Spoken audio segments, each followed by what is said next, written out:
And these frequencies that are coming in are so high. The way that they hit the human nervous system is it goes straight to euphoria or fear. There is not a lot of in between. It's just a sheer catalyst. And what we're having to do in the human race is to learn how to slot or drive through practices or lifestyle, or again, intention, how to be a channel. We're all channeling this massive influx of data information, and it's hitting a lot of our memories. We've been here, we've been through these epochs once before. So when you resist, you create a traffic jam in your system. So falling in love with all of it is key.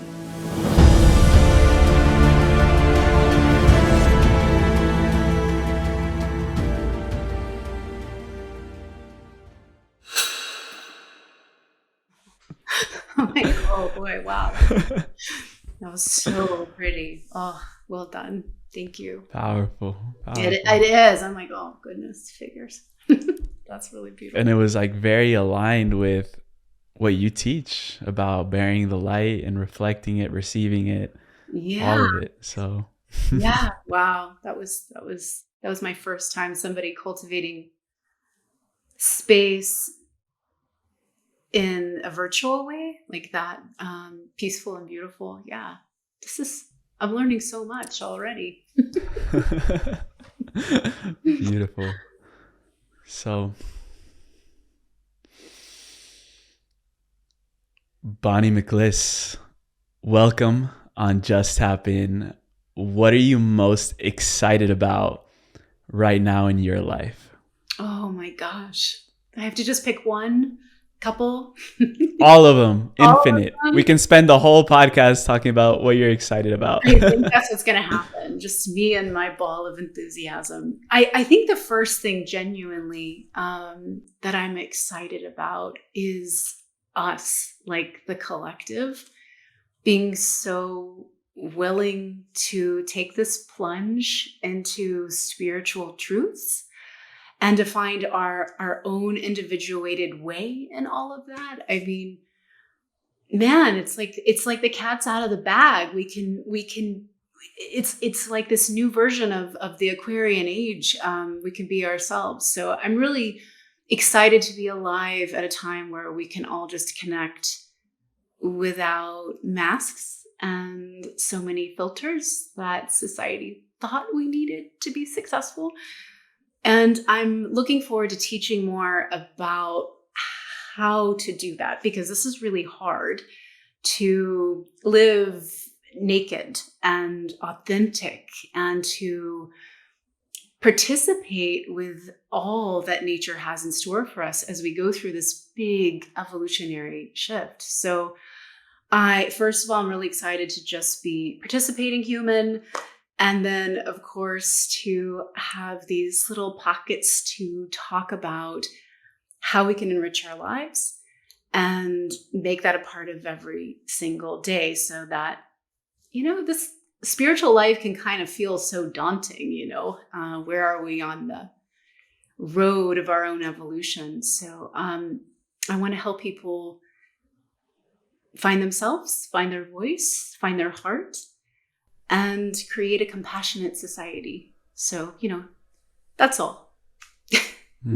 Just beautiful. And what you said about the mask, it was very interesting to see what happened in 2020, where the world metaphorically, and figuratively, we were forced to put on masks whenever we would go out into the external world.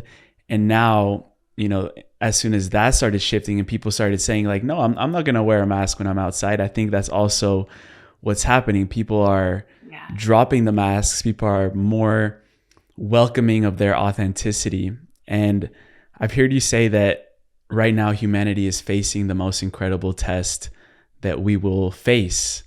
And if you were to go back to, exam season in school, what would be that test that we're living through right now? Oh, for sure. Yeah, it is one of the biggest experiments, I guess, in what humans can bear. And the best way that I can describe this is, we've kind of been taught, or it's just purposeful for maybe our karma or what we're here to do is to live kind of compartmentalized. And what's essentially happening is all of us is coming online, or a good deal more of our personality, our soul's landscape. Personally, I think even like aspects in other lives of who we've been and what we've created, it's all kind of coming home. It's a big soul return, all of it. And so as us, as the receivers and the containers, we're having to find, it's like a balancing act. How do we become this, the best, highest virtue of ourselves to be able to hold wholeness?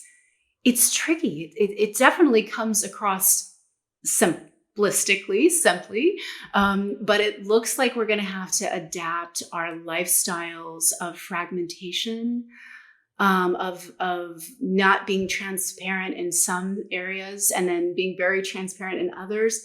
I think we're going to have to just go for it and be, just be true to the authentic version of ourselves. And in doing that, I think what this shift is giving us is time to really walk through our shadows, our fears, and see they're not as real and concretized as we originally thought. So the word I have given society right now is we're asked to become a bunch of light warriors, because it's going to take courage to be transparent and authentic, I think. Yeah, it's hard.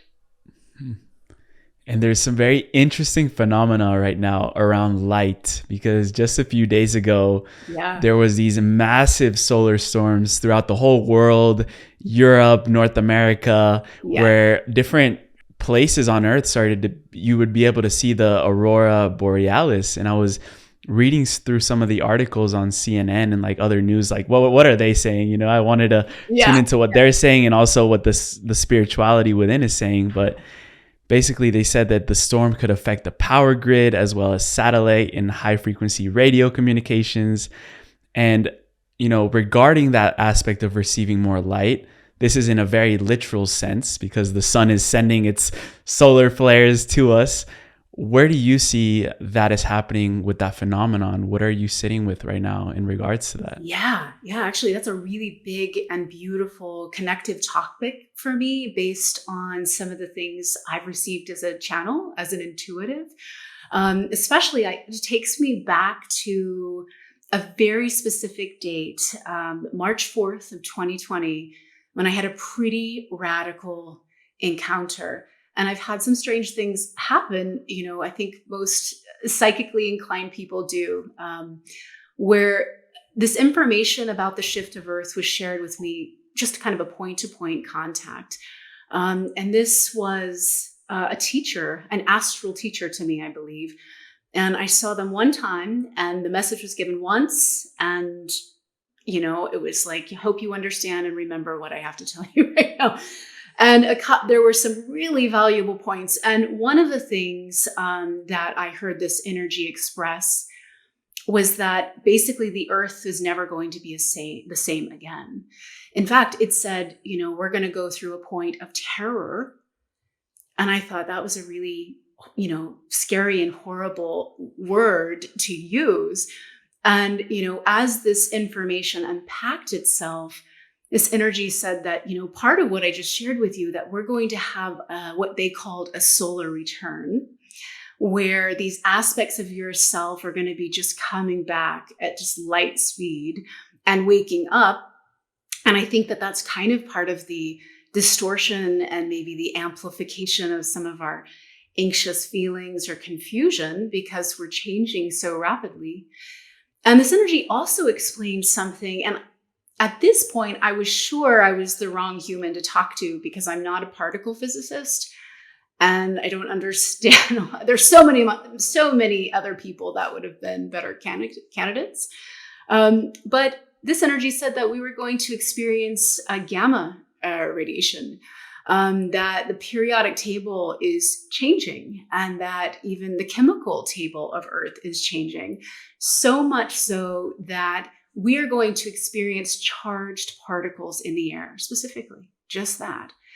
And again, not being a physicist or based in that type of science, I can't tell you all of what that means from that perspective. But from an intuitive standpoint, it looks to me that the iosphere, the great veil that separates everything, even us from parts of ourselves, it's getting very porous and thin. These eclipses are trying to make that same comment to our existence. So, as above is below, is within is without. So, we're becoming transparent, and so is Mother Earth, isn't she? And we're fine. We totally got this. This is not a message of doom and gloom. But yes, so these light particles, this radiation, it carries information. It's the field becoming more a part of our collective and our everyday experience as an individual. And we're even, in my opinion, participating with our galactic neighborhood a little bit. Everything is vibrations and little particle envelopes of intelligence that we have an option to open up and read. We just got to figure out how to do it. Yeah.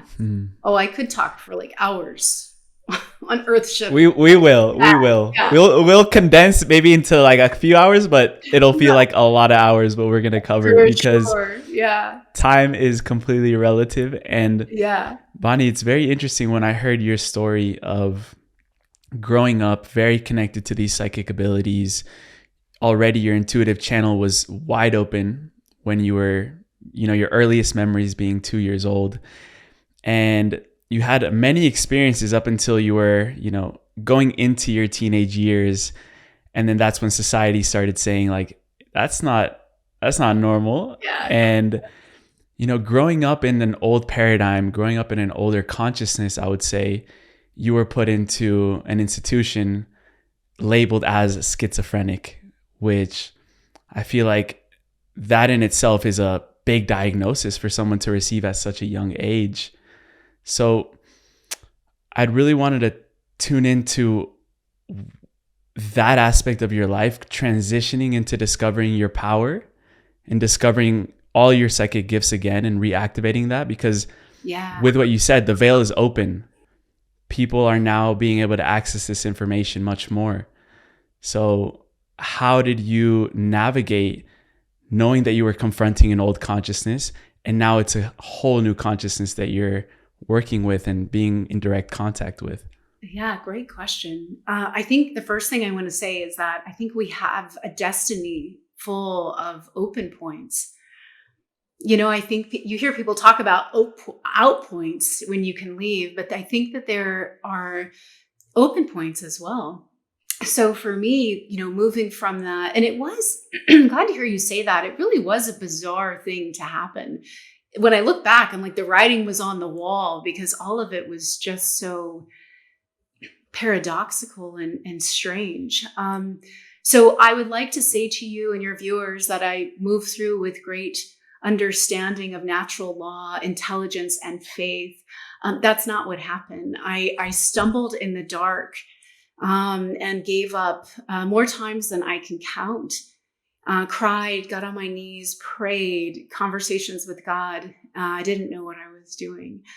And, when you're at your darkest hour, and of course, not always has to be the darkest hour, your soul gets your attention, your guardians, step in. And I was led to a mentor, which I find it's fascinating. She was kind of an unassuming woman in a small town, working as a therapist. And I was really just kind of over therapy. It wasn't working for me. I was broken and I just resigned myself to that. And, walking and working with this woman, I think it was like 3 hours and 3 sessions. She said, I have some big news. I'm going to take that diagnosis for you. It doesn't make any sense. You're not schizophrenic. You're psychic. And so this woman re-diagnosed me psychic, which was equally as odd and kind of frightening. And, the real turning point, to answer your question, was when she told me these things. And just like many of your viewers are probably interested in opening their intuitive abilities. And you can have someone, a healer or a psychic, say, oh, you're very naturally psychic and gifted. And that's true. But that's like 1% of the battle. It's like the how. So just knowing it is not even close to enough.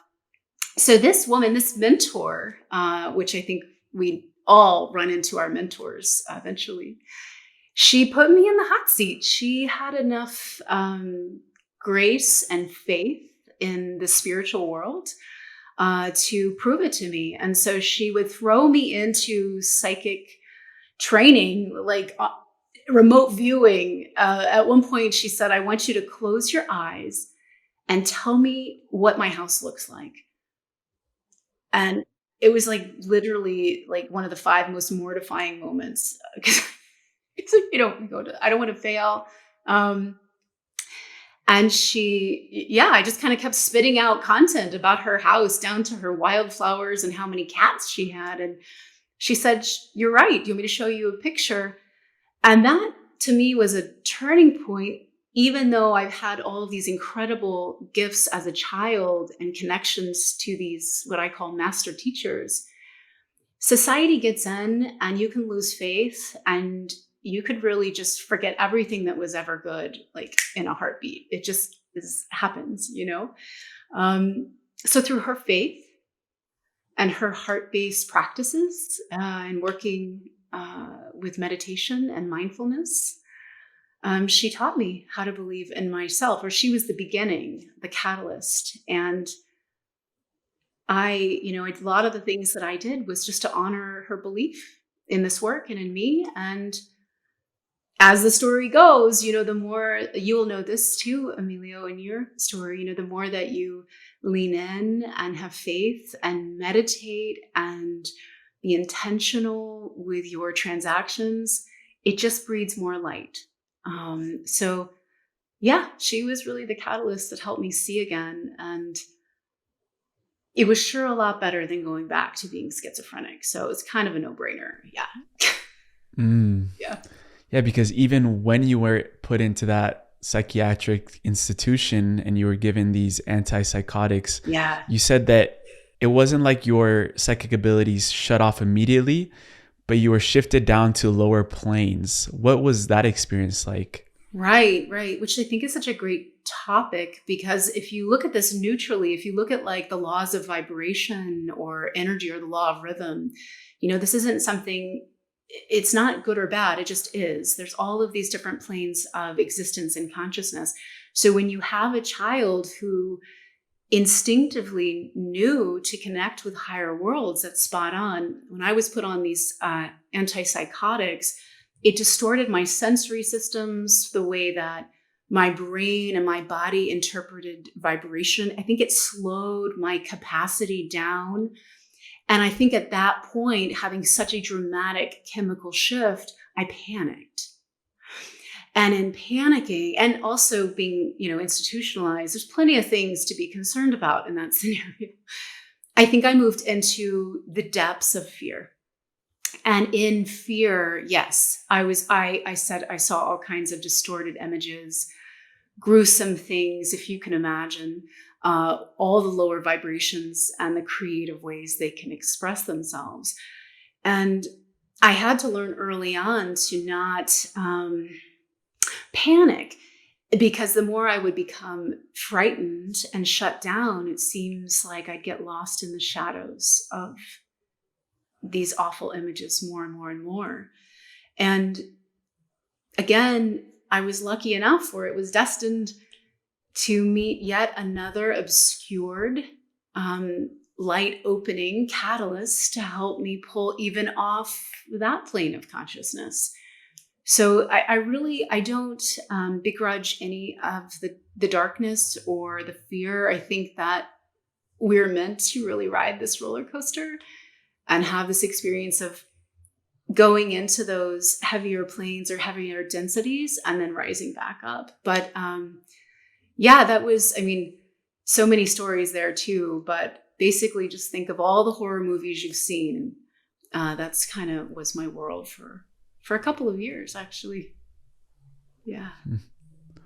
And now you told me that you had 3 different children also in the Gen Z generation. And, you know, going from the way that you were raised around these concepts to now being a psychic mom, you know, raising psychic children as well, what did you do differently so that these abilities and gifts in them were not shut down from the get-go? Yeah, great question. I think the first thing that I did was affirm them and explain that, you know, everything comes from somewhere. You know, if you understand the laws of energy, you know, humans can't create it from nothing, and we can't end it entirely. So when my children would express imagination, that's just a form of creation in motion. That's their interpretation of vibratory fields that are fluxing all around us. So definitely the first thing I did was just, you know, everything is accepted. If you're seeing it or feeling it or hearing it, there's truth in it. It doesn't have to make sense to anyone else. And the second thing that I really tried to do when they were very little is bring them into a spiritual foundation to help them stabilize. Because again, this gift is beautiful when you know how to integrate it into your lifestyle. And from in that direction, I brought them into Buddhism. And we really moved through like Buddhist philosophies and Zen philosophies very early on. And our family creed was to be in the world, but not of it. So I didn't try to isolate them too much and pull them out of the world, because I knew that that's just not realistic and they would never survive long term if I did that. So, you know, we just gently learned techniques around compassion, non-reaction, focus, intentionality. And I tried meditation, but that one never really stuck on any of them. So it was more of philosophy of being kind and non-judgmental and compassionate. These very Buddhist-based philosophies that I found also pretty early on to help stabilize these kiddos. And, you know, as they grew up in a small town, it's still, you know, my oldest daughter is 26. And we were in a little Bible Belt town, and, you know, word got out. Her mother was a practicing psychic locally, and they had just run the last psychic out of town and took her to court because the court. I don't remember. I think they won. Technically, they had on the books no witchcraft in city limits. That's something like that. It was bizarre. So when I came in with my children, when we moved in, I was told I better watch myself, that this community is not interested. And I took that into my heart. And I said, okay, well, I'm going to just proceed forward with love and intentionality. And if you can look into my eyes and not see my intention and my purpose for you, I don't know what to say. So I had no pushback, none. But they did. I had a loving community in school. A lot of the kids would tease them, or my oldest daughter would have people run around and chase her with a Bible, reading scripture at her. And that's hard. And, you know, the way I would work with them is just, where do you hold? They're obviously scared. And so let's hold compassion. So that's how I tried my best to raise 3 psychic children. And then ultimately, every psychic is different. So letting them be them and supporting that. They are my greatest teachers ever.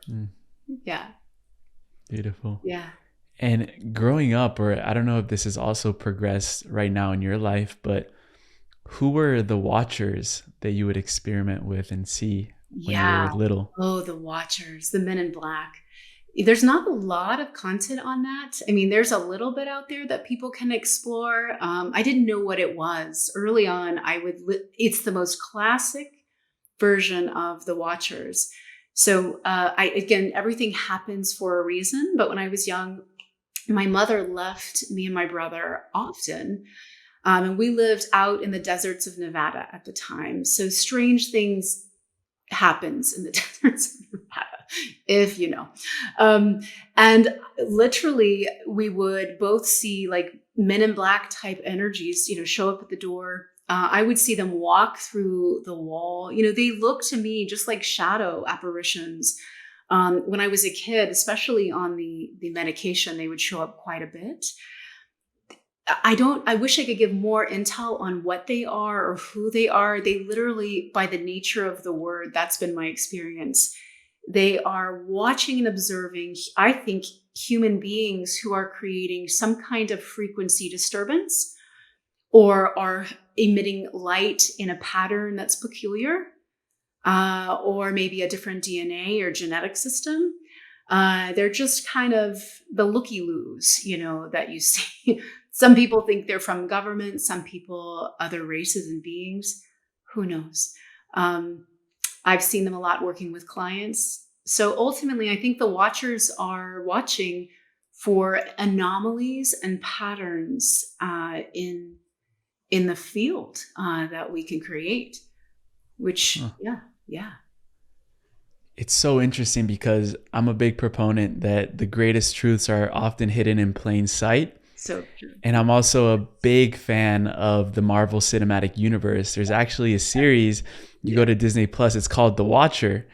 And essentially is this man, he's a higher dimensional being, but he is able to observe all the different and infinite timelines that the humanity would take and really observe and watch what was going on.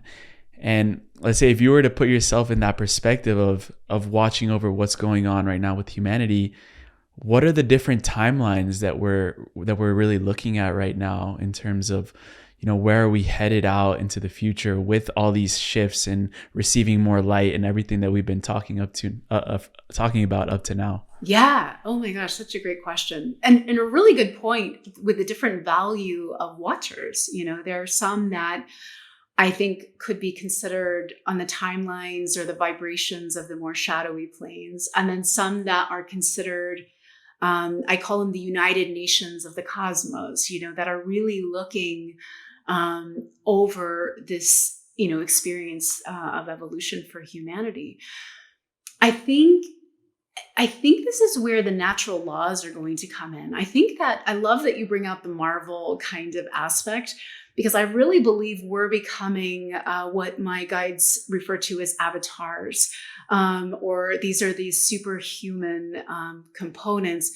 And I also love and agree, it's going to be hidden in plain sight. It is how you're chewing your sandwich.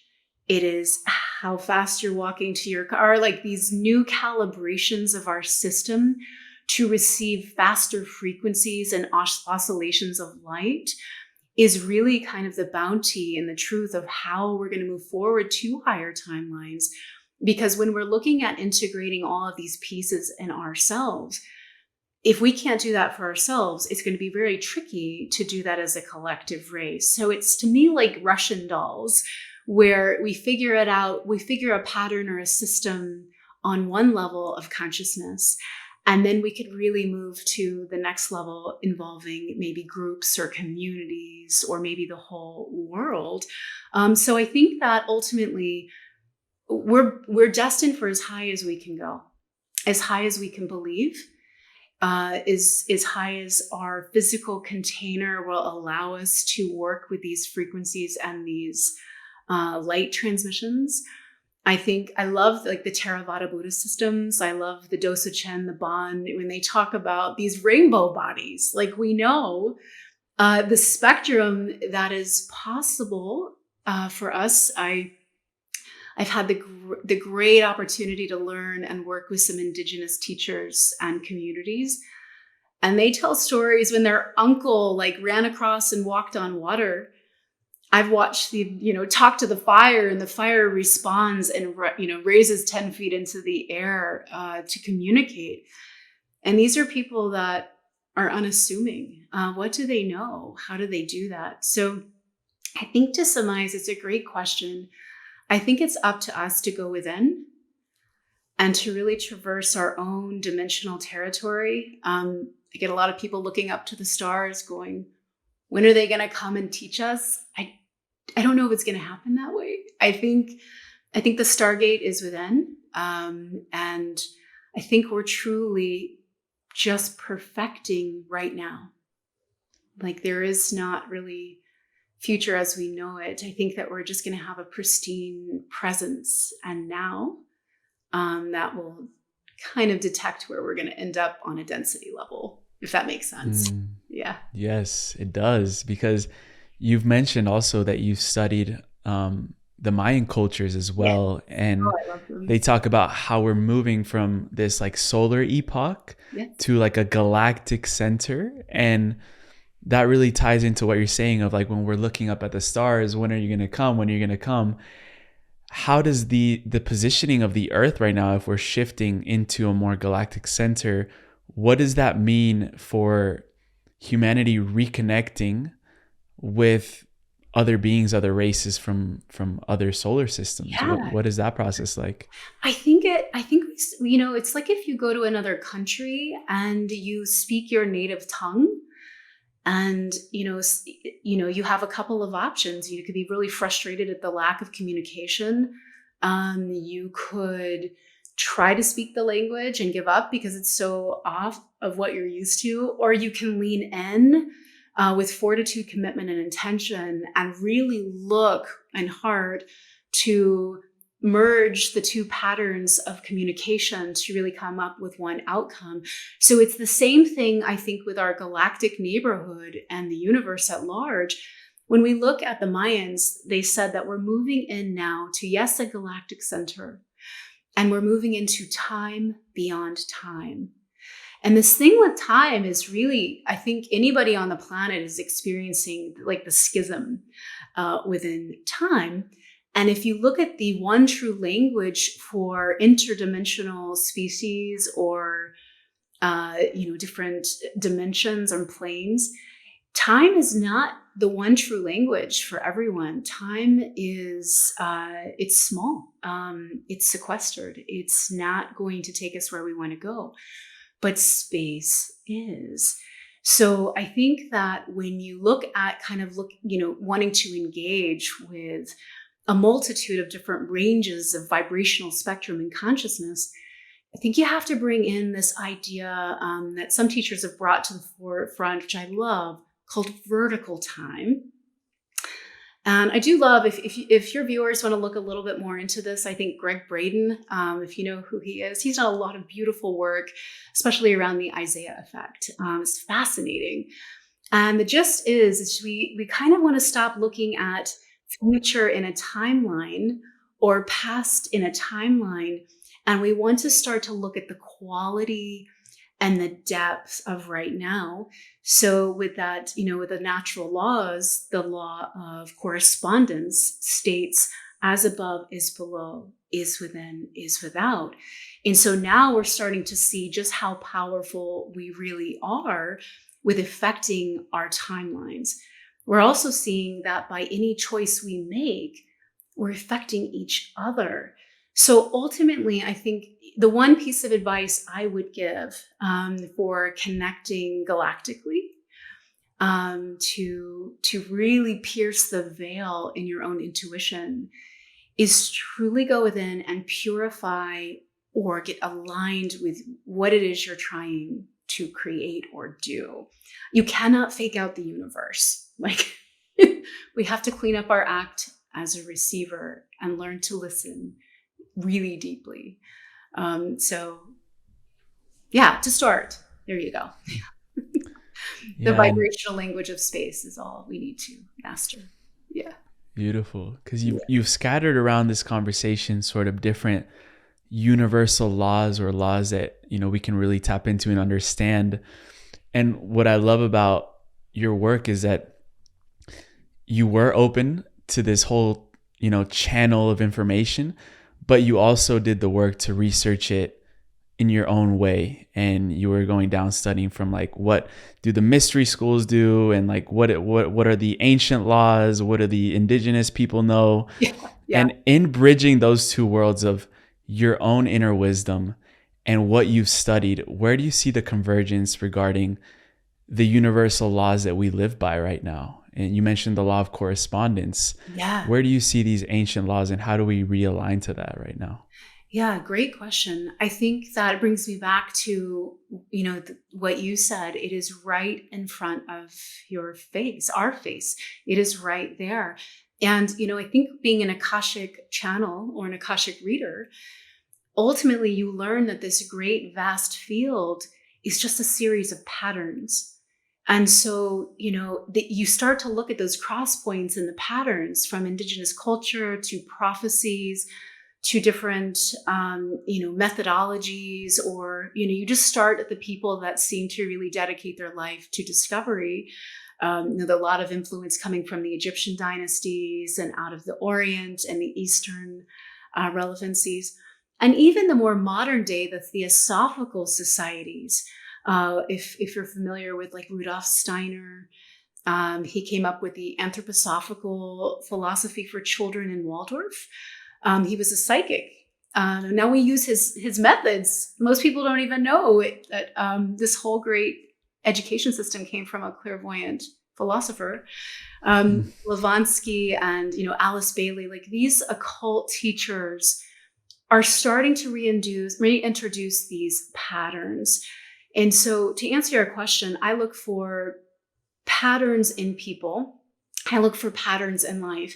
And what I'd like to teach people is to really, really encourage them to be super present, pay attention, be cognizant, be relevant to the moment, be intimate with the moment. If you look too far outside of yourself, it's like chasing an echo. If you shout your name in a cave and you're chasing the last little fragment of sound where it's just kind of giving way into silence, it's lost its potency. So the art of developing and utilizing these laws of rhythm and vibration and the law of gender and correspondence is to investigate, I think, the microscopic world, not through like psychoanalysis, although that's fine too, but through extreme models of presence, which sounds boring. But it's hard. It's hard to be radically mindful. So where I've come in to try to integrate all of these studies together is approachable philosophy and methodology to help you keep your heart open, to help you stay excited, actually, and engaged with life. And ultimately, all of them lead you back to becoming an exotic and deep listener of the universal patterns and vibrations. So it's just simple techniques to keep you in alignment. Yeah. And you had a big epiphany around when you were feeling your psychic abilities were blocked. And I think a lot of people can relate to that of, maybe they're more open in some instances than others, and placing also expectations on certain things. Like if they're going to go through a meditation or a sound bath, they have like all these expectations of what's going to happen. And we block ourselves from receiving the gifts. Oh my God. Talk to us about the law of compensation that really sparked an epiphany for you to reopen your psychic abilities. Oh my gosh, yes. Well, I'll tell you, yes, the biggest expectation and block. So I really want to share a quick story because this is such a great point for all of us who are trying to do it the right way and look a certain way through our spiritual journey. You're going to end up with egg on your face. You're going to end up, it's messy. It doesn't look like a straight path. So one of the greatest stories I love to share is that turning point where I was able to access the present moment when I was struggling trying to do it the right way spiritually. And I was reading about all of this stuff, and somehow I knew to pull in my highest psychic aspects, I had to learn to meditate and to be present. The meditation was a little rocky at first because the more psychic you are and intuitive, the more energetically ADD it feels like you are. Your mind is spinning because you're reading all of these energetic patterns around you. I wish somebody would have told me that. It took me years to figure out that's what was happening. And I was being affected. But I really knew that I had to learn to be present. And 20 years ago, the leading teacher on presence was Eckhart Tolle, this lovely teacher of the power of now. So I would go to work trying to be really present in the moment, so committed. I even had one of those bracelets that said pause that would buzz on your wrist like every minute to make sure you're here. It didn't work. They were just tickling you and you're like, I metabolized it and had no idea it was happening. So yeah, a lot of good it did. But I would go to work with the best of intentions, right? My intentions were good. And I would just continue to get distracted, like within 30 seconds and not remember to come back to it until the end of the day. It was so frustrating. So one day, out of the blue, I was in line to get the same sandwich that I got every single day. I love pattern. I'm a creature of habit. So that anything out of the norm can show up, I guess. All of us are. I'm just like really uneventful, I guess, for a psychic. So I went and got the same chicken sandwich every day. And strange thing happened that moment in time where I heard inside of my head this loud thought. Something said, "Be present with the sandwich." I'm like, that's stupid. Like, that's ridiculous. Like, that's not going to help me. And, I get it now because of the nature of unconscious. I could probably out-eat you and 10 of your friends, Emilio. Like, I could just, it's gone. I'll take it. Yeah, like hot dog challenge, you'll go down. Yeah.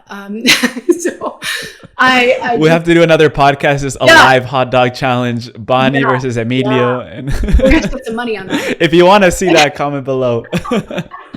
True statement. I'm a little bit more conscious there slightly. But I think that, my soul knew that that's somewhere where I just went super unconscious and would just eat in 2 bites and be done with it. So anyway, I decided to go ahead and take the bait. I took that sandwich home, even though I was hangry, and I sat down at my kitchen table, and I'm just annoyed at the whole process. I took a bite and I chewed really, really slow. And the first thing I noticed is that the chicken was like a trampoline in my mouth. It was awful.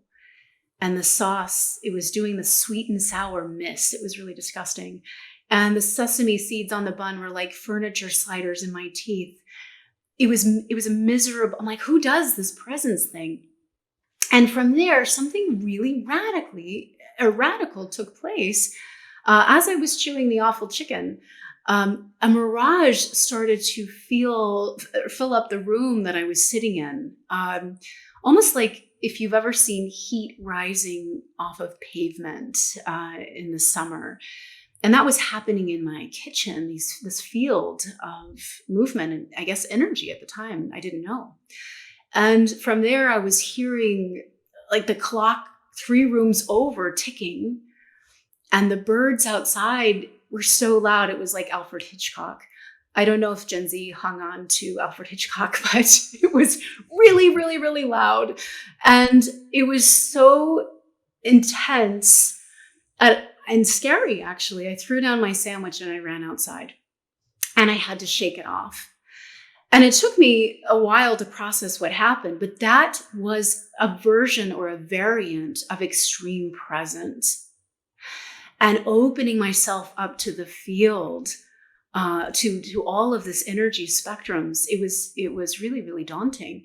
So I think that I didn't give up there, obviously. I kept going back and learning how to be an energetic voice or an intentional statement into the sea of vibrations.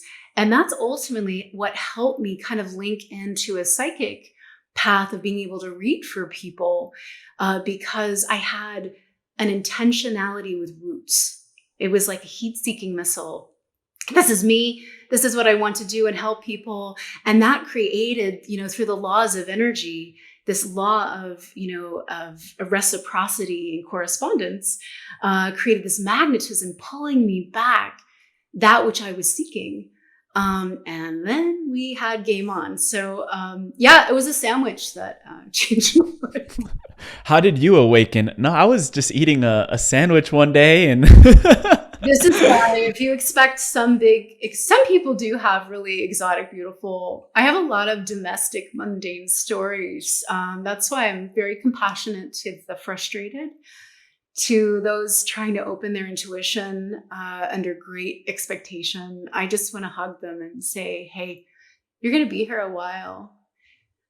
It's gonna unfold your whole life. So go deep into now, into you, and I promise you'll see the truth. Yeah.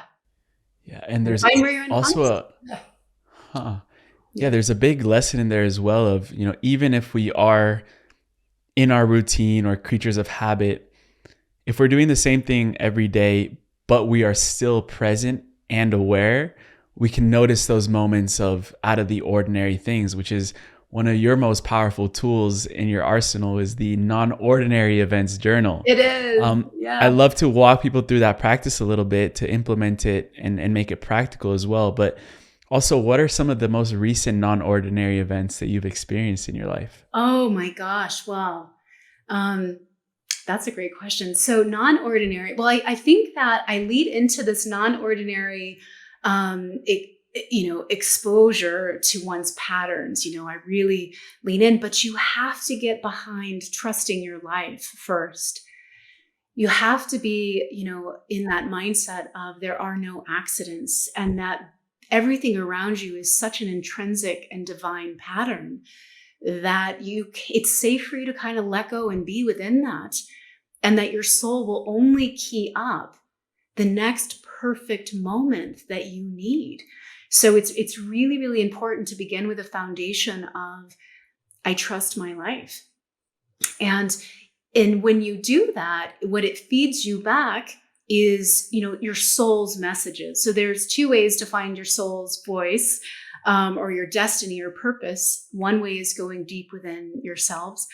And then the other way is to look at all of these patterns, these non-ordinary events that are taking place around you. So for me, I recently did this just at large on Instagram, just to help people get this kind of rhythm of what to look for in life. And it's fun to practice your own teachings, because the things that came forward, I would have missed without being radically present. So I think when I did this challenge or this non-ordinary event experience, I ran into a lot of things representing life and death and rebuilding in understanding that process of transfiguration more deeply. The oddest things would happen. My clients would bring up death and rebirth, or what happens after you die, Bonni. This is not normal for me, believe it or not. One day I was going somewhere in town. I took a wrong turn and I ended up at a funeral home and tried to figure out my way. And I ended up at a temple dedicated to Kali and rebirth. And so when you start, there was just more and more and more. You really, really start to see how life is participating with you and not outside of you, like you're a creature of it. And the most recent thing that happened was today before you, Emilio. And my prayer this morning was, come on, life, help me become more compassionate and receptive to whatever environment comes my way. Help me to go deeper into trusting my life, because that's what I'm teaching and that's where I'm learning to participate on earth in nature.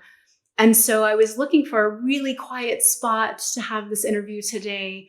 And, I ran away from my house to another place to have this sacred space with you and your viewers, looking for silence. And wouldn't you know, it was the 1 hour where everybody started to mow their grass and weed eat and, use the lawn blower. I was like, no, how could this? I took all precautions. So my first instinct was to push back, and that's reactivity, and that's what we do. So you just acknowledged, wow, I am kind of triggered right now, and that's okay. And then you move into balance and you remember there are no accidents, and your life really wanted this lawn care as a part of your experience right now. And you start to kind of feel, this surrender against the odds and this trust in the way of not understanding how this is going to be okay. So you really let go of your theory of how nature is going to work through you. And you begin to remember, let me trust a bigger thing. And so I think that, it comes down to trusting your life and understanding that everything works in incredible patterns. And of course, there's no mowers right now. So, simple everyday stuff like that is really key to understanding how the messages of the soul, in my opinion. Yeah. You also realize in those moments that you are literally having a conversation with the universe, because you ask, let me be more in compassion with my environment. And then the universe goes, okay, so I'll bring all this noise into your environment so that you can be in peace with it. Yeah. It gives you resistance so that you can fall into a state of trust that you're talking about. And also with that intention that you set, you've talked a lot about how you use intention to enter the Akashic Records. So I'd love to undergo a little bit about that process of how you enter this collective field. You call it's the one state of consciousness through the intention that you're setting. Yeah, great question. Definitely, again, we start with this, I like to call the presence a high def moment. Like, I really think that we're going from some muted everyday moments of right now to high def living. Like, there's fractals in every moment that you have the potential to be exposed to.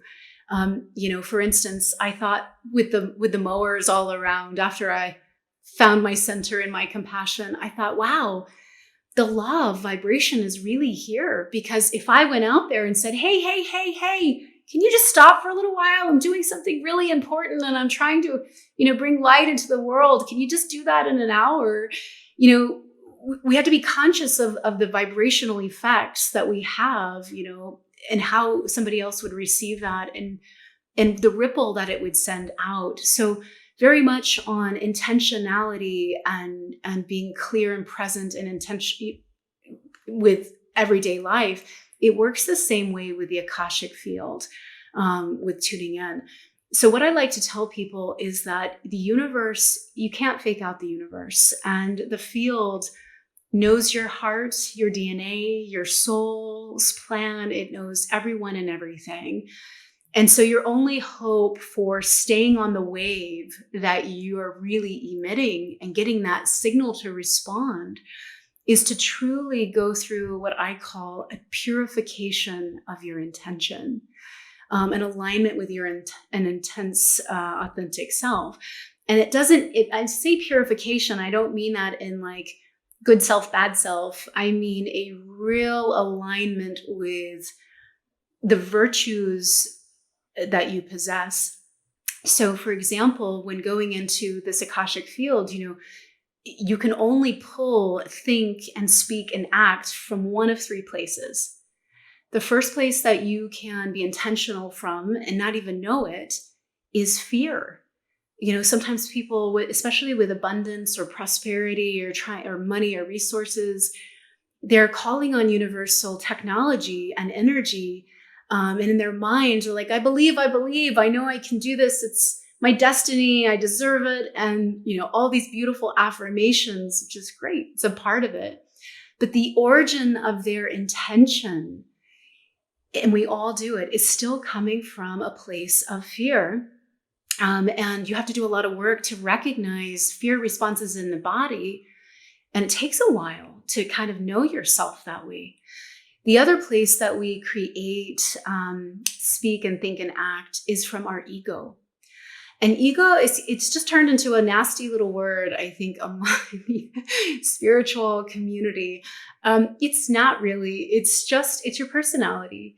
It's your box. It's your 3D version of yourself.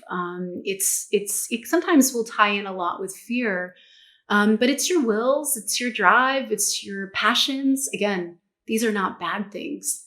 The only inherent problem with creating from an ego could be that you're limiting yourself. You're asking for all of these things when perhaps, you could keep going or drive it beyond your wildest dreams. So it kind of puts a cap on it. And again, everybody does that, myself included. So, when you're doing a lot of meditation and self inner work, you'll recognize, where the thoughts come in, or the human comes in, or the personality. You'll know because those are the loud thoughts in your head. Generally, that's the ego's anthem playing in your mind over and over. So that's a place where we can be intentional. Again, it's not bad or wrong, but you're going to get a spectrum of consciousness or vibration that's going to meet you on that playing field. It's fine. But then, of course, there's this third and final option for creating, speaking, and taking action. And that's the track of divinity. This is your God code, your universal self. This is the light bearer in being, the quantum vibration that you are. And I think everybody listening has probably had an experience where you just had a knowing. And, your family questioned you. Why are you making this crazy decision? Or your friends think you're nuts to date this girl or this guy. And you can't articulate your process. There was no mental process. There was no analysis and cognition the way that people expect. It was just a striking, I just know. And, I haven't figured out how to live that way all the time. But the point is, how do we become or cultivate a witness to recognize which category of intentionality we're participating in? And to surmise, the idea is that through recognition of creating from fear, instinctively you change. You're like, oh, I'm going to be a little still, even though everybody is ruining my silence for Emilio. I'm just going to be still. So you become almost habitually non-reactive to fear by just kind of paying attention. And then, your ego it puts up a good fight, but you're willing and destined for more. So you just become conscious. So ultimately, I think my best advice for somebody that wants to pull in feedback from this incredible field is spend time cultivating an intention that you're pulling from that divine self, the deepest aspect of your being. And you don't have to go and hunt it down. You just have to be radically still and it'll come find you, Yeah. I love that you brought up that, we have our ego, our personality, but also our higher dimensional divine self. And when you're working with someone in the Akashic Records, you said that you can sort of see people, you can see people through their multidimensionality, and you can see them through their journey around all the choices that they'll make or they have made. Yes. Yeah. What is that experience like, seeing someone in that light and accessing that state of consciousness? Yeah, great question. Honestly, the first thing, it takes a lot of non-judgment. Like it's, on my end, maybe that's the Buddhist background and foundation and compassion and heart-based, because I can't tap into that. If I'm going to judge it, I'm going to limit it and I'm going to distort it. So I think that, and it's not subject to me, I think that anybody has the ability to just keep surfing this Akashic field. But when I go up there, it's very heart generated. It's very intentional and focused. And what I see is, the best way I can describe it, is somebody's highest talent and capacity, the greatest talent that they possess. And, even the ancient Indian science believed that we have the same talent in every single life. And we're meant to master something. So if everyone on the earth is mastering their little piece of the puzzle, we are a masterful society at large. We are all bringing through the highest light body and the virtue. And this is how the earth really will change dimensionally. So I help them see the rhythm, the vibration, the path. And, I love patterns. It's like a human Sudoku puzzle where I look at many different aspects of multiple lives, and I'm able to see a theme and ascertain this theme. And then I'm able to see what they're doing in this life and put all that together in like just seconds, and then spit this out. I'm like, wow, this is your archetype. This is your rhythm. This is the highest vibration. And how you can use it every day, it's set to master it. If you think about that word, you're going to have to be in practice and working with your gifts every day. So we figure out how to cultivate a lifestyle to bring this in, instead of waiting for someday when it might occur, which is a myth.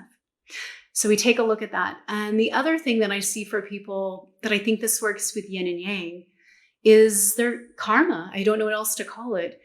And karma not being something bad that you've done. Karma being these cycles, these paths, these patterns that you're meant to observe, experience, and learn. And I think I really want to put it out there to your community that what you do for yourself, you do for all, So if you're going through really hard family dynamics or multiple lives of suffering, it's not for nothing. It's definitely helping you rise from the ash as the phoenix you're meant to be. But it's also helping me, it's helping you, it's helping your next door neighbor, because it's all going into this field of consciousness, your journey, your path, your suffering, it's the hero's journey. And so we look again at the patterns of karma, and we see how to best be present in them, to not run away, to integrate them. And so what I tell people is, it's like the yin and the yang of consciousness, this non-reaction, non-attachment kind of vibe. If you think of your talent is like the hope diamond, and the karma or your life sufferings or all of the stuff, your day job, your kids, your family, your friends, your college, that's like 7 miles of mud on top of your amazing gift. And for the rest of your life, you're going to be shoveling mud.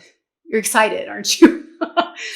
But the shoveling, the work that you're doing in your everyday life, in all of these highs and lows, is creating enough strength as the container to hold your gift in the first place.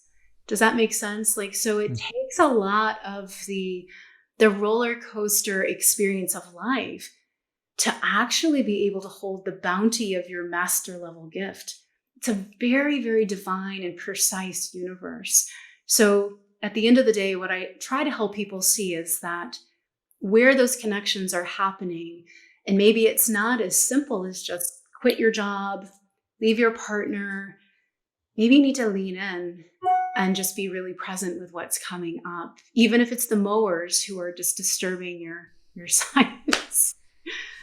Yeah, present and trusting your life. Beautiful. And so much is arising right now, even in the scientific community, around sound and frequency. And you've said that, before you start reading for someone, the first thing that you like to do is hear their voice, which you also equate it or call it the harmonic frequency. Yes. So talk to us about that in the role of, this field and these records, and how you can access it just by knowing someone's frequency, someone speaking with their voice.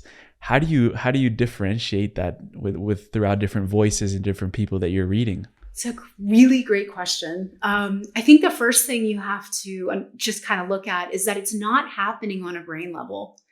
It's not a mental thing at all. It's coming through the pores of your skin. It's affecting all of your energy body. And so if you've ever just held somebody's hand for the first time, and there's friction and there's energy and there's, again, this full body excitement and knowing, and just this yearning to get to know more. So I think that there's this explosion that happens when you're interacting with different frequencies that is far beyond the mind. So it's hard to make this make sense to your brain. And in fact, I think it's really cool when they have put psychics under certain tests and PET scans and electrodes. And when a psychic goes into channeling or reading, the feedback will be that the brain is dead, that this person is just brain dead and neural, flatlining. So it really shows us that we're not actually approaching this reading of frequencies from wherever it's coming from on a mental level.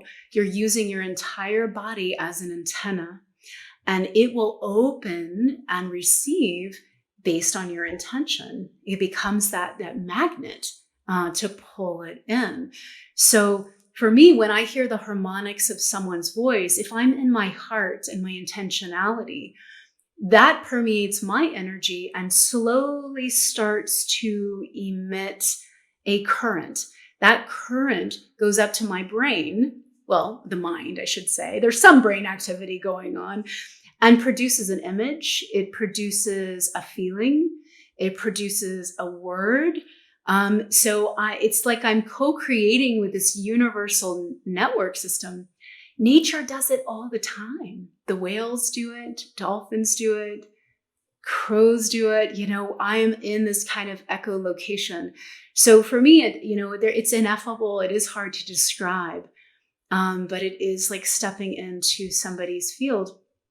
And because I'm so heart-based, I'll basically just wear you for a minute, feel everything that you're feeling, experience your life as if it were my own. And that helps not only to see clairvoyantly and channel an authentic future outcome or how to go about your life at large, but it also helps me pull from all of the knowledge bodies of the ancient laws and where you need to kind of work to regain a better balance, because I can feel it through your energy. And of course, we all have those blind spots, So I guess the best way I can say is it's like this radiation bath of sound and feeling that produces content and truth and knowing. Yeah. Happens to everyone. Wow. Yeah. So beautiful too, because not only can you read for someone's individual field, but you can also tune into the collective frequency or field of the species, of humanity, of the planet as well. And I was wondering if you would feel open to dropping into that state for a few questions and also give us like a little bit of a perception of what that's like when you get into dropped into those states. For sure. And tell a little bit about your process, how you get into that. My process is I pretty much stay there. That's my process is like, don't ever let go. So I think, again, intentional to be of service and to be a conduit is like prayers that I have every day. So the funny thing about me, where I'm a little different than most channels, is it's very seamless. It's not better or worse. It's just my process. So a lot of it is so instinctive that based on the question, it energizes that field and calls it in through magnetism. So you can, I'll do my best to answer anything that you might want to know. Yeah. Beautiful. Let's raise the frequency with the questions. Yeah. Do you have to get into any sort of process, or I can just ask you the question? Yeah, go for it. Yeah, it's like seamless. Yeah. Beautiful. So what are the most important blind spots for humanity that we should be aware of? The most important blind spots at this time is our inability to receive new signals coming into Earth's iosphere, into Earth's body herself, and up from inner Earth. It's an unknown variable, and classically through human history and nature, there has been a stop or a block to whatever is an unknown. So there is a blind spot in resisting things that are uncomfortable or unknown, as we have these frequencies coming into Earth, and specifically from Andromeda, this really strong field and current coming into our human classroom at this time. And it is this unknown variable. And so we're taking it in and we're putting it in our lives as, some of us, as chaos or pain. We're internalizing it and making it so personal. It's scaring us. So as humanity at large is to start to look at everything as natural and a part of nature, and that there are no accidents, and to really start to learn to feel frequencies and listen deeply without expectation or intent for, some mental answer to return. So to open ourselves up as a sponge, as an antenna, just to be. So yes, that's the first line of response, to receive. And these frequencies that are coming in are so high. The way that they hit the human nervous system is it goes straight to euphoria or fear. There is not a lot of in between. It's just a sheer catalyst. And what we're having to do in the human race is to learn how to slot or drive through practices or lifestyle, or again, intention, how to be a channel. We're all channeling this massive influx of data information, and it's hitting a lot of our memories. We've been here, we've been through these epochs once before. So when you resist, you create a traffic jam in your system. So falling in love with all of it is key. Good and the bad. Yeah. What is humanity ready to know about inner Earth that you mentioned? When is it ready? What are we ready to know about inner Earth?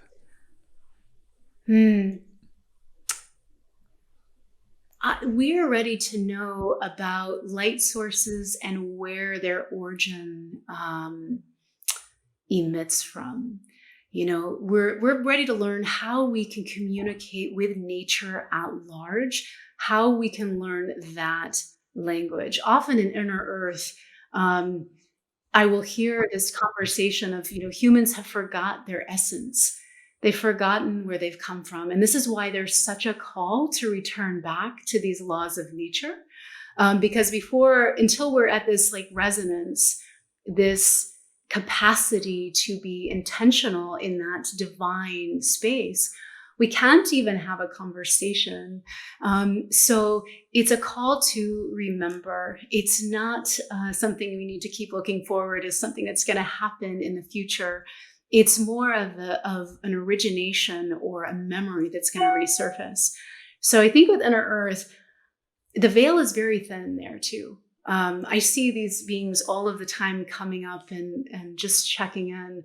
So I think we need to get ready to have deep conversations and merger of these energy fields for sure. Yeah. I love that you mentioned the word merger, because I was going to ask you, do you see a potential in the field where modern society will be merging or reconciling with indigenous cultures, and will we be able to bring those two together in a way that can really serve humanity going forward? Beautiful. Yeah. So I think that even though this is just hard for the intellect to understand, what I'm being told is that these higher teachers, these master teachers that have been in somewhat obscurities because the veil has been so thick, the density has been so thick, they're walking the earth again. And even humans are beginning to channel them at what they call these avataric humans, preparing their container, doing the work to be these beautiful receivers and listeners. There's a merger of these energies, coming onto earth at just unbelievable speeds. And so it's almost like our ancestors are walking again. In the beginning, the earth walks in cycles. Some people think it comes in 23,000 year cycles, 28,000 year cycles.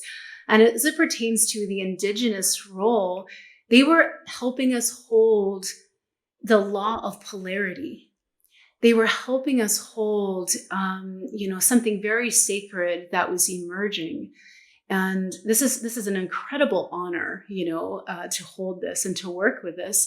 So in the beginning, they helped this spawn. If you are into like Hindu science, if you look at the Bhagavad Gita and this existential understanding of war and separation, so our really early ancestors set this separation and polarity into motion. We needed it for all this learning and this environment of ascension to take place on Earth.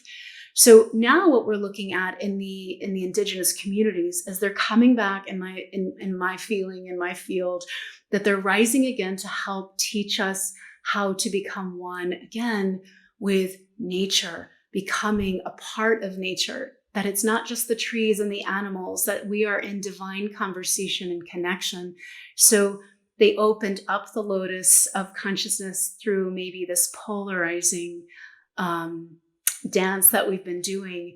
And they actually are going to be the ones to help teach us how to close it into divine oneness through understanding, again, laws of nature and how to communicate with each other in a whole different way.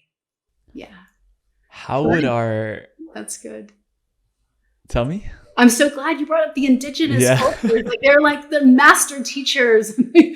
They're place their feet on the earth and they hear, the messages from inner earth. They hear the messages from their ancestors, and they are such well cultivated antennae. Teach us how to do it for sure. Yeah, and I think merging their wisdom of this connectivity with the technology that modern culture is giving birth to right now would radically shift a lot of different systems that we're seeing. And I wanted to also ask you, how would our economic system shift when we understand this connection with nature from the indigenous wisdom that you talked about? Yeah, great. I think that this law of reciprocity is definitely, or the law of compensation is up. And there's two wheels of reciprocity moving at any given time. There's the small wheel of return, and this is the very physical, tactile service for money. This is the belief system in which we're engaged with.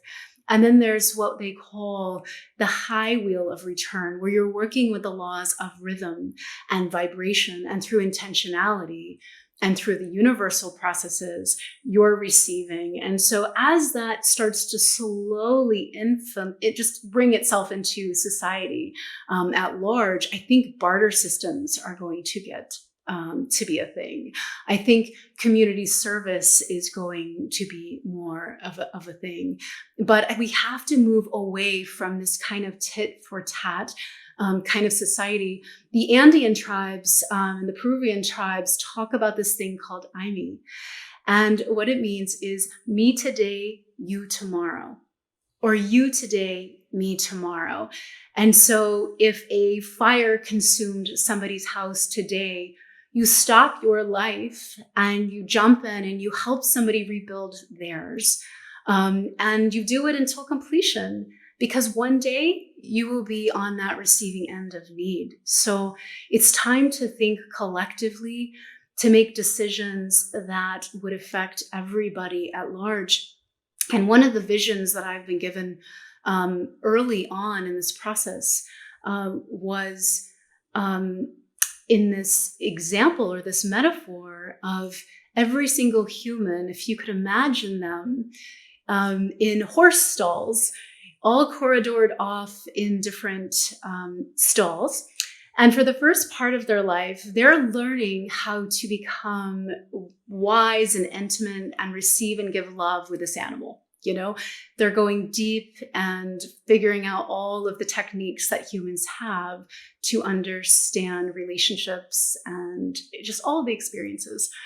And what's happening here on Earth now with the veil thinning and with our shift, imagine that you take that beloved animal that you've spent years building a relationship with, and the stalls of the horse stalls just start to disappear and evaporate, and all of the horses start running free. And the chaos that's happening with all of this change is affecting you. You're also becoming super heartbroken because you've just lost the thing that you adored most.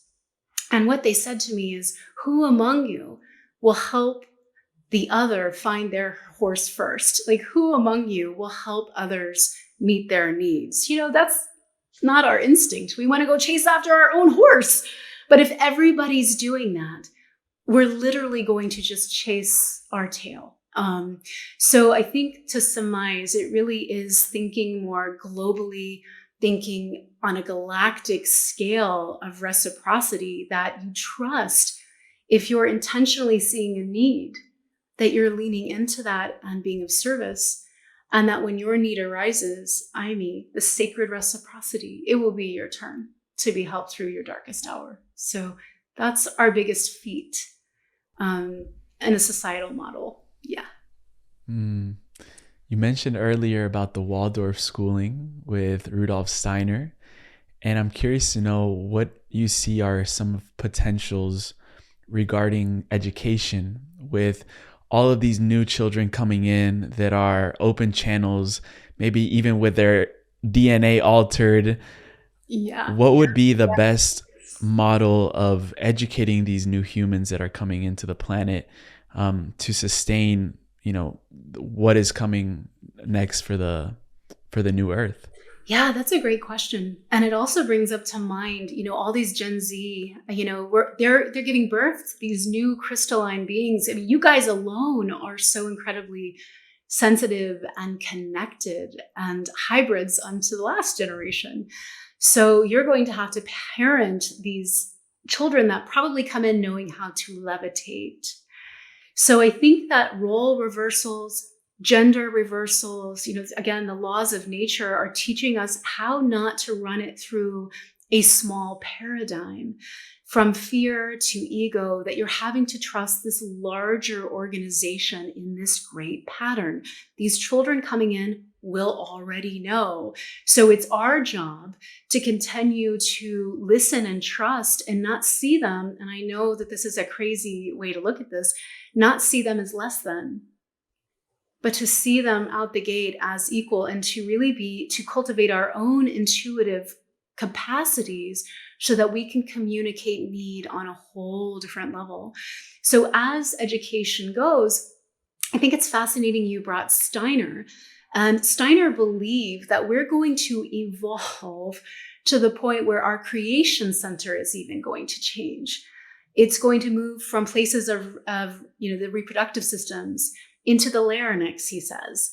And what he means is that we actually have the capacity to create from what we speak. And that it will send such a striking momentum, a verb, a rhythm, a path of vibration and exchange with nature. And we will start to create from there, because we're always just picking up patterns of vibration and cultivating our own reality, aren't we? So working with these children, I think that they're going to learn conscious speech, which they already know, or have a safe space to have conscious speech. Light language? Light language, yes. I think a lot of the autistic children that are coming in they're just ahead of our game. So light language is nonverbal. It is my biggest dream to hold meditations or conferences one day where I just sit and stare at you and love you through my eyes and transmit. Words are so hard for me. It is so slow. It's not our first language. Telepathy is. So I think that, again, back to education, we're going to have to give a lot of environments that will be conducive to stillness, intentionality. A lot of grounding aspects are going to be needed for these kids. A lot of grounding aspects are needed for all of us. But it's such a great question, and I'm not worried. People are inherently good. They know, and they're very, very intuitive. And they're looking around and they're getting this call. The shift is happening, and they're remembering who they are. And if we can just slow down and not fall prey to our own expectations of where we should be at a certain milestone, which is very hard, we will get this, and we will bring in a new earth. pretty seamlessly. Yeah. Bonni, and I've heard you say before that our greatest talents are now returning. And earlier we brought up the Marvel Cinematic Universe becoming sort of like avatars, superhumans.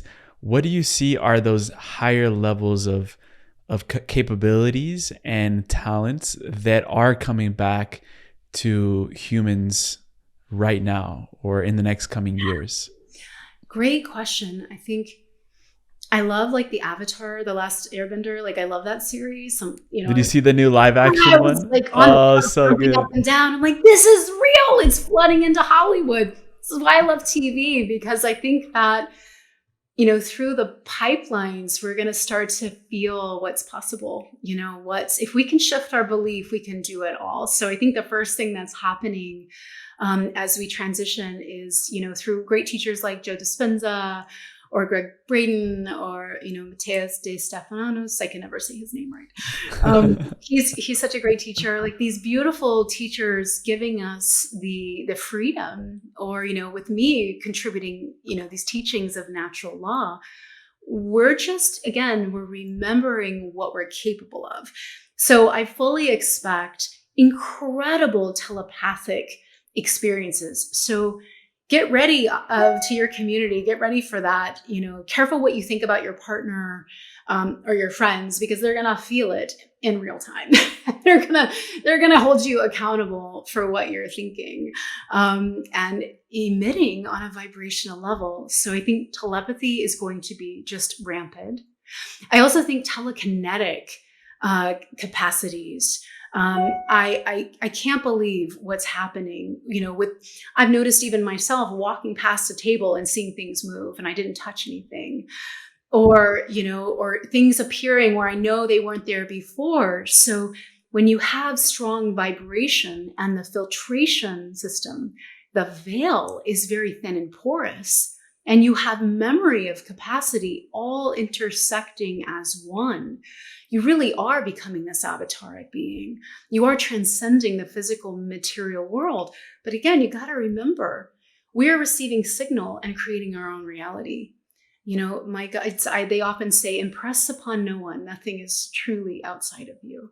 So as you shift internally with what you think you can do, with what you think you can accomplish, or maybe think is not a good term, but believe or know in your heart, I think we're going to see a lot of this marveled kind of theme move into just ordering a sandwich. Back to the sandwich. It's like every day is like the Marvel day. Like I love those movies so much. And we're also learning to harness chaos. I am told that human beings actually are the only animal on Earth that can reverse the law of entropy. So a lot of anti-aging, a lot of cellular regeneration shifts are going to take place on a biological level, because people are going to start to understand, again, how to harness this field and use it for health and wellness. So although we're seeing a little bit of a deep plummet with trying to refigure out how biologies and systems work, a lot of new things coming into Earth's iosphere at this time, but we're going to get back on our feet and we're going to start to use a lot of light technology and energy to cure cancer, to restabilize the system. So life expectancy will actually grow. And, I think I've had a recent illumination around technology and AI. Originally when I was looking at that through maybe fear or my ego, I was like, this cannot be good. What would Steiner say? Like, this is not organic. This is not indigenous. This is AI. And I think if you look at it through the lens of fear, yeah, it's kind of bleak. But when I look at it from this channeling space, this corridor of divinity, they say there's always been these new progressive sciences that will move into any generation. Flying a plane did not seem a good idea just, a couple hundred years ago. So we want to kind of, without putting your head in the sand, you want to kind of really make room for trusting how we're evolving and advancing, and then trying to stay in that higher mind to see how it can be utilized and serve humanity as a whole. So any fear is probably not a good idea. Like if you can stay away from it, it's outmoded. It doesn't need to be our moral compass anymore. Yeah. Mm. I had to pull up the gene keys real quick because as you were saying, the entropy, the first gene keys is going from entropy to syntropy. And then the highest expression of that is actually beauty. Beauty. Yeah. Oh, I love it. So humans, if we're going along what you said, humans are also responsible for creating beauty on the planet. Well, the beauty's already there. I think it's more about how do we put our little seed of creativity to create more beautiful things that our heart knows is possible. I love that. And I think it really is going to be through compassion and helping, like with the vision of using horses as an example, like the propensity is to chase your own horse, but is that maybe a very finite hook? Is that maybe a limited view? That when you put with the laws of nature, you create the ripple effect. When you have an intentionality to create service or to help another, that goes through the field, right? You create this virus of compassion and connectivity. And that, yes, that breeds beauty and harmony.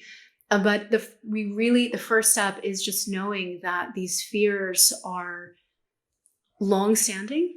They're ours. Nothing is outside of ourselves. And truly leaning into, some of these shadows and just sitting. You don't have to understand everything. You have to endure and to be present and to believe that light will return. So I think as we move through these cycles with less reactivity, I think we'll be able to create that beauty and that harmonizing synergy as a collective. We're working on it. I think we're doing pretty well. And my hope is on your generation. I know everybody says that. So you guys a lot of pressure. It's a lot of pressure. I tell my daughters, I'm like, please, you're like, we're here to teach and help and to be stewards, but you guys came in with your own knowledge. This is new. You're ready. You're like hybrids. You're half in a dying paradigm and you're in a new one. And so, we're here to support you as well and acknowledge and see you as, these beautiful teachers. It's not that hierarchy is failing. It's turning into what I'm told is circle consciousness, where again, moving back to we each have that puzzle, that master skill that we're refining to share and to exchange. And so heaven knows what you guys are bringing from the stars at this time. I love a good 20-year-old, man. I'd love to hear what you guys think. Yeah, for sure. Beautiful. And we can't leave you today without mentioning the beautiful things that you've created in your life and the projects that you're bringing through. We can't leave here not talking about the dome and all the other beautiful offerings that you have. So I'd love to just give a space for you to tell us a little bit about what you've created and how you're bringing more of that harmonic resonance into the world through your own unique way. Yeah. Oh my gosh. I'd love to say again, it was so clearly sought out, and it wasn't. It was like a response to the call to want to be of service. And it manifested as a geodesic dome out in the middle of the field on top of crystal caverns full of inner earth beings. And I didn't really see that coming. But again, the intention was there. And so it came, and it's a co-creation with two other beautiful women. And the name of our business is The Legend of Greater Things. And our intention is to pay respect and to honor our Indigenous teachers. It's on natural Indian mounds. It's on the National Reserve. And so to be good listeners as the teachers that we are, you're only as good as your capacity to listen. So we've created this sacred space basically for all. It's a one-room schoolhouse. And I'd like to say that the greatest thing that you're going to get from the dome is our beautiful wisdom and all of the years of our hard work. Although that is beautiful and worthy, the greatest thing you would get from this place in Arkansas is just sitting on the land and co-creating and listening to all of the active beings and crystals that are natural in the area. So I love it. It's open to all. Yeah. You build And it. where They can will. people, Yeah. beautiful, where can people connect with you regarding events on the dome and also work with you if they desire to? Yeah, sure, sure. So if you just go to the Legend of Greater Things, which I know that is a mouthful, but it was the vibration that wanted to be born. So the legendofgreaterthings.com or our social media to find out when we're doing retreats or meditation or yoga. Intuitive development is really what we focus on. For me, I do a lot of one-on-one person or weekend intensives. And that's psychicbonni.com. And yeah, I really love that individual work because you can see that thumbprint that we all carry in that masterpiece. So yeah, thank you. And Bonni, we end every show with a segment called the Final Trio, which are questions that we ask at the end of the show. One is we ask at the end for every guest, and then two are personalized to you. So the first one I had for you is, what about the future of humanity do you have the most deep trust in?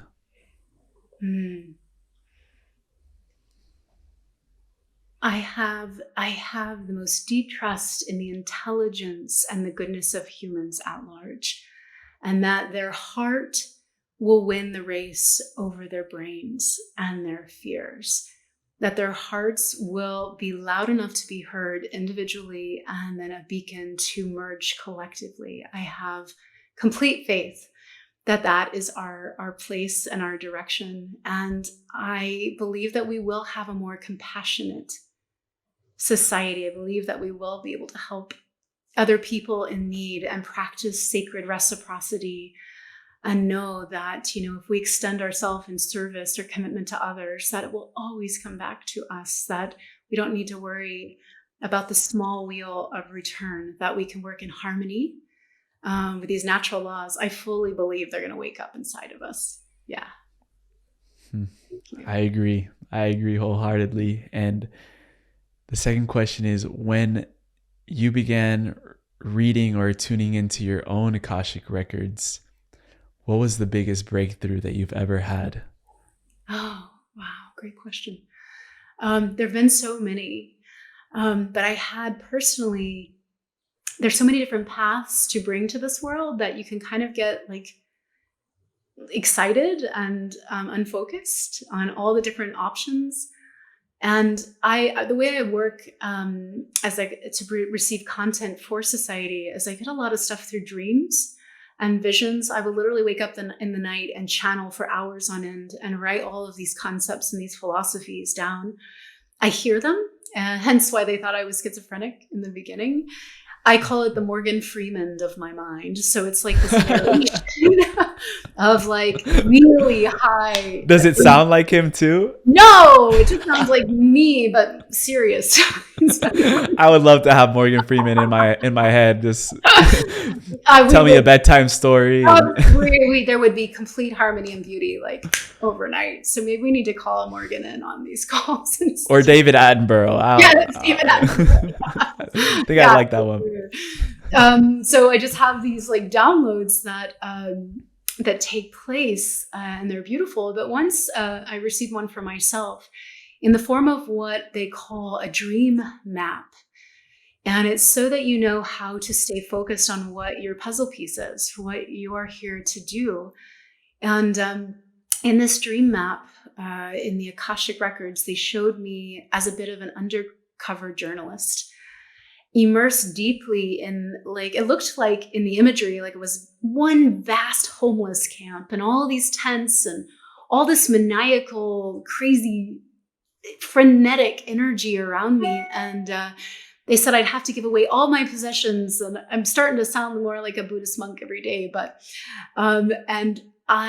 people would come and they would come into my tent and find me. And they had so much suffering and pain that they couldn't hold it. And I know this sounds awful, but they would just start wailing on me. They would just start punching me and hitting. And I would hear Morgan Freeman say, just endure, allow. It didn't really hurt so much. I just needed to be non-reactive and hold compassion for suffering. And they said that if I could do that, if I could be present and non-reactive and in my heart, the pain would wear itself out. The fear would wear itself out, and there would be a breakthrough. And in this dream map, you would see people just struggle, and they would just wear themselves out, and a shaft of light would come down, and they would have an opportunity to begin again. And in this transaction of understanding my own purpose here, I was like, but aren't I going to get really tired being beat up by everything? Like, is that really what I have to do? And they said to trust that when I reach a point where I need assistance, that it will come from me too. And that's what they showed. These beautiful Indigenous teachers and master teachers, they came into my tent, held my hand, and it was like a reboot. So I'm here to bring hope. I'm here to bring the truth about the patterns of the universe and the natural laws, and to be a conduit of compassion against anything: lawnmowers, angry people, politics, mutiny, just a conduit of light and compassion. So that's my personal map of consciousness. Yeah. Wow. Thank you for being what the world needs. Yeah. Appreciate that. Definitely an effort in progress. And the last question we ask, we call it the time capsule question, because it requires us to travel out 15 to 20 years out in the future. And I chose out those dates because I saw that is going to be a time period when the younger generations of today will be stepping up more into leadership positions around the world. And when they get to those positions, of course, they will be needing a lot of guidance, mentoring, wisdom from those who have come before and have walked this journey. So you are given the opportunity with a time capsule to leave behind anything that your imagination can stretch to. It could be anything from physical, non-physical objects, a teaching, a book, a frequency, whatever really can come to mind. But knowing that inside of this time capsule, the leaders of tomorrow will open it and be equipped with the tools needed to anchor in the new frequencies, the new earth that humanity is headed to. So what would you pack into this time capsule if you had the opportunity? Wow.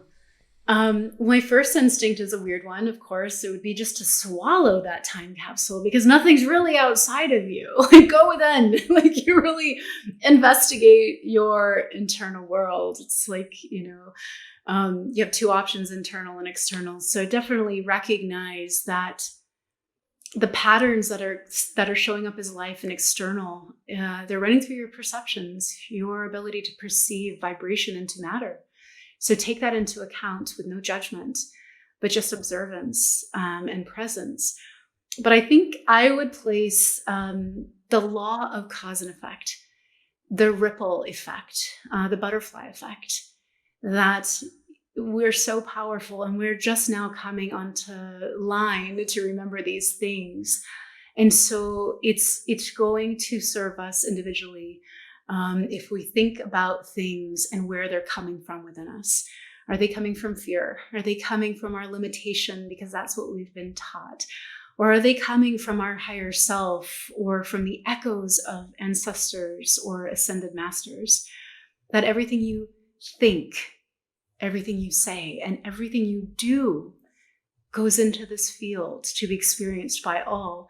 And it's not a place for guilt or shame or confusion. It's a responsibility as us as humans to take shape, to mold that block of clay, and to go within and really, really, really feel out our intentionality for this planet and what we have to offer through our greatest gifts. So we ripple pretty quickly. Yeah. Thank you. Beautiful.